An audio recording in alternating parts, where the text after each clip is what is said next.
Vamos lá, pessoal, estamos agora aqui num grande momento do nosso curso. A gente vai entrar agora no bloco de requisitos, que tem grande parte do coração da coisa, né? Porque o que acontece? Aqui a gente vai falar sobre o nosso pedido de patente que vale a pena ser depositado, né? Então, pedido de patente relevante, né? Então, vamos olhar aqui os nossos vários blocos que a gente tem aqui, né? Nossos post-its que a gente já deixou aqui afixados, né? Bom, primeiro requisito que a gente tem, né? Um pedido de patente relevante, ele tem que ser tecnicamente e formalmente bem redigido. Uma coisa muito importante, pessoal, em relação aos aspectos formais, o próprio INPI, ele disponibiliza para a gente modelos, né? Como se fosse um template daquilo que é o formato que uma patente tem que ter, um pedido de patente tem que ter, né? Então, tanto da parte, né, do resumo, do relatório descritivo, das reivindicações, indicações como os desenhos têm que ser feitos, né, sem texto explicativo, uma série de coisas. Né? Especificamente sobre essa questão, né, do tecnicamente, formalmente bem redigido, a gente tem o manual do próprio NPI, a gente vai ter aqui nos nossos materiais, aliás, aqui, agora a gente vai ter vários materiais na forma de guias também, tá? Logo na sequência desse começo no nosso bloco dos requisitos, tá? Então, a gente tem o guia de redação de patentes básico, né? A página do guia de redação de patentes básico do INPI, com seus modelos, inclusive. Tem hoje, né, pelo menos 2020 aqui, né, a gente tem um site que chama ali, né, Minha Primeira Patente, tem algumas dicas de como você pode, né, atender bem os requisitos formais. Nós temos também, ainda em relação ao tecnicamente formalmente bem redigido, separamos ali vários dos guias que o próprio examinador utiliza, né? São os guias de exame de patentes aqui no Brasil, ok? Então, a gente também tem esse material que está colocado. Para quem já assistiu algum curso, né, vocês vão ver que esses guias, eles são bastante densos. Se você tentar ler o guia para aprender a fazer uma patente, você vai acabar sofrendo muito, na verdade, né? Porque é muita informação, é muito detalhe. Né? Então, qual que é o, entre aspas, né, recomendação que se dá? Você, para fazer sua patente, mais do que ficar lendo o guia, né, volta, né, leia patentes de grandes corporações, patentes dos líderes de mercado de onde você atua. Às vezes não é nem exatamente a mesma menção, mas é no mesmo segmento, para você pegar o jeitão da coisa. Tem livros sobre redação de patentes também. Tem um livro excelente, chama Patent It Yourself, tá? Do David Pressman.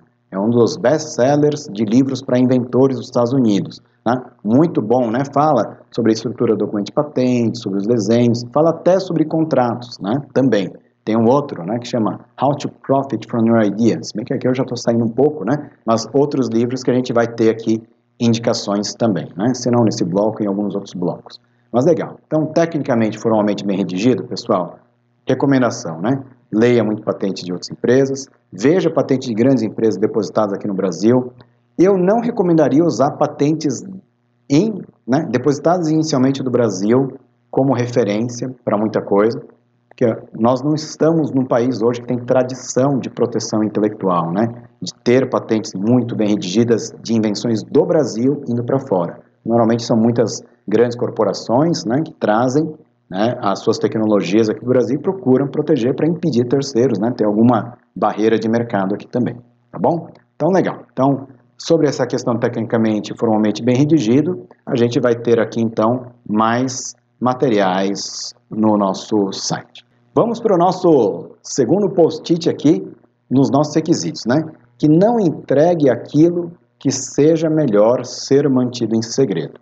E aqui eu vou pegar nesse ponto, muito embora a gente tenha até alguns vídeos ali que falamos ali para trás, né, da Henricola, tal, coisa do gênero, no bloco anterior, mas aqui eu queria realmente dedicar um pouquinho mais de tempo, pessoal. O que acontece, né? No pedido de patente, a gente tem que descrever a nossa invenção. Só que tem muitas invenções que podem ser protegidas por meio de segredo. E tem uma outra coisa também, principalmente patentes que são de processo, é muito difícil você provar que alguém em outro, sabe, está lá na China, mesmo que você tenha uma patente depositada e conseguida na China, como é que você vai provar que o cara está usando o seu método ali, né? O seu método que você tem. Muito comum, inclusive na área aí de, né, você pega de área química, não é muito fácil você comprovar que alguém está usando o seu processo, né? Então, muitas vezes você mantém segredo.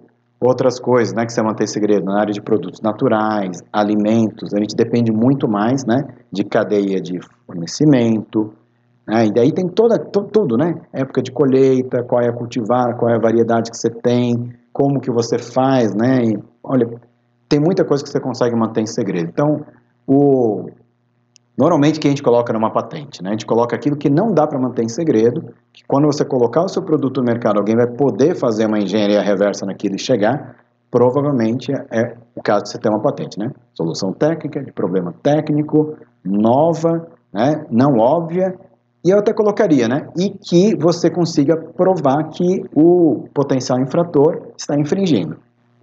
Existem, né, questões, né, como inversão de ônus à prova, um monte de coisa, né, sobre patente e processo, mas grande parte dos casos a gente mantém isso tudo em segredo mesmo. Às vezes tem uma forma que a gente tem de, quando a gente tem receio que alguém possa chegar no mesmo lugar, nos exemplos, coloque vários exemplos, né, faça reivindicações, eventualmente, sobre diferentes faixas que você pode ter. Não deixe só uma, né, sei lá, preferencialmente tal faixa. Pode colocar, uma faixa interessante é essa, outra faixa interessante é aquela, e outra terceira faixa interessante é uma outra.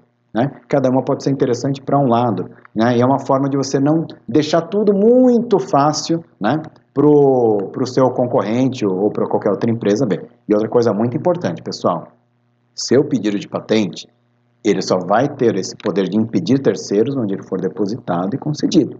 Em grande parte dos casos, a gente não tem esse dinheiro todo para depositar em um montão de países. E até aproveitando. Henrique, que país que eu deposito? Foi bom você me falado isso. Que país que eu deposito, né? Sugestão. Veja onde grandes empresas, onde empresas líderes do seu segmento estão depositadas. É um bom input, né? Para a gente pensar a respeito também, né? Esse pessoal costuma saber como joga o jogo.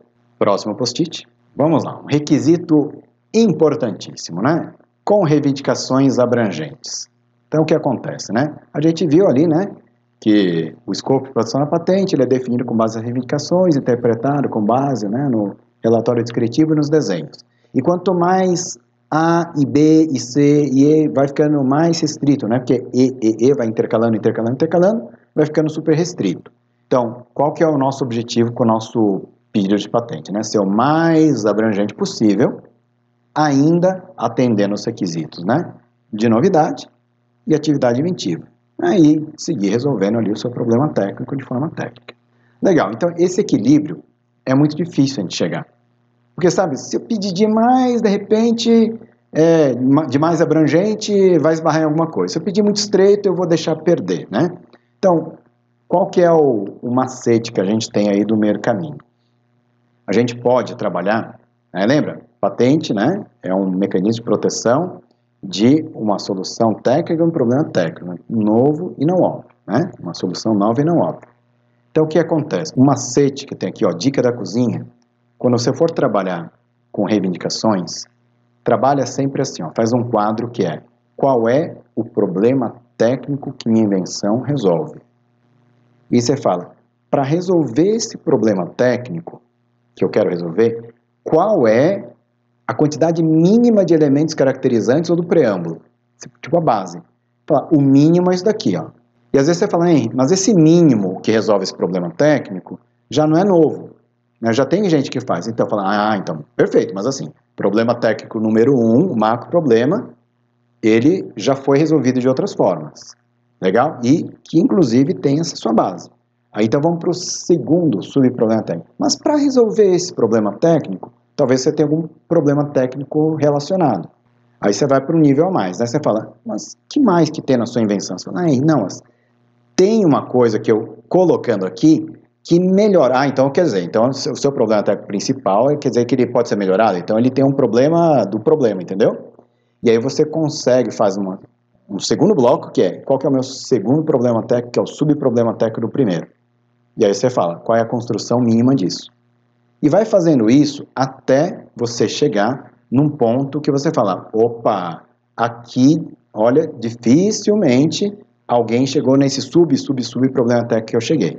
E aliás, quando você tem um problemão técnico aqui, o que é comum Vai virar tipo uma árvore de soluções, né? Tem um problema, aquele problema tem subproblema 1, subproblema 2, subproblema 3, ou subproblema 1 tem um A, um B, um C e assim por diante. Então, uma coisa muito legal, pessoal, quando a gente está fazendo patente, olha para o problema, tenta encontrar subproblemas e os subproblemas.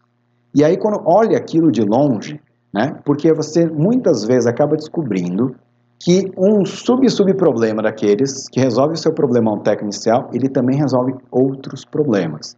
Então, um exercício muito bacana é procurar problema. Problema, problema, problema.